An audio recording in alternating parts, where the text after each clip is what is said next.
The rain today probably befitting the solemn day that it is in rap music history. Today marks 27 years since a drive-by shooting claimed the life of the Notorious B.I.G. Fox 5's Stephanie Bertini spent the day in Brooklyn as people honored his life and legacy. Birthdays was the worst days. Now we sip champagne when we thirsty. Hip-hop legend, the Notorious B.I.G., also known as Biggie Smalls or Biggie, was born Christopher Wallace in Brooklyn, New York. Remember rapping Duke? That's where what would become a timeless career in music began. As a teen, he was rapping on the streets. Now, many streets in Brooklyn are decorated with his image in tribute to his life. My pops, he's definitely from that era. So when I was a kid growing up in the 90s, my dad always was bumping his music in the car. I was sitting in the back seat as a kid. It was all a dream. I used to read Word Up magazine. 𝗙𝗘𝗗𝗟𝗓 and Heavy D up in the limousine. From the radio to stages and screens, in the 90s, the Notorious B.I.G. was one of the biggest rappers around.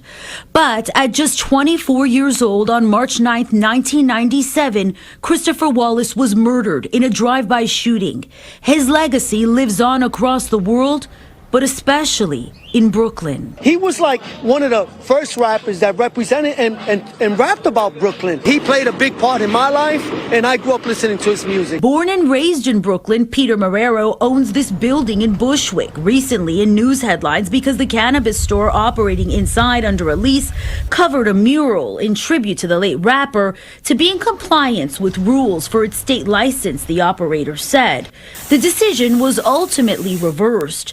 The piece needed some refreshing, and so in honor of this somber anniversary, Marrero brought the artist back out today. Today is anniversary, and to keep that alive, keep that history alive, because he is a part of history. He's a part of hip-hop history culture. The art embraces the essence of Biggie's legacy. Part of his Ready to Die album, it's like, but I switched it up, so I added some stuff on the hair, added some stuff on the eyes. Christopher Wallace was only 22 years old when his debut album, Ready to Die, came out.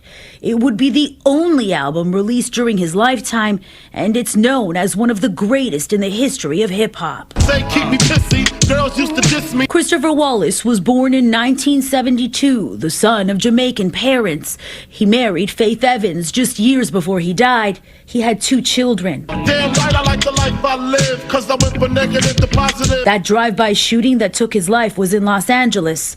The murder remains unsolved. Stephanie Bertini, Fox 5 News.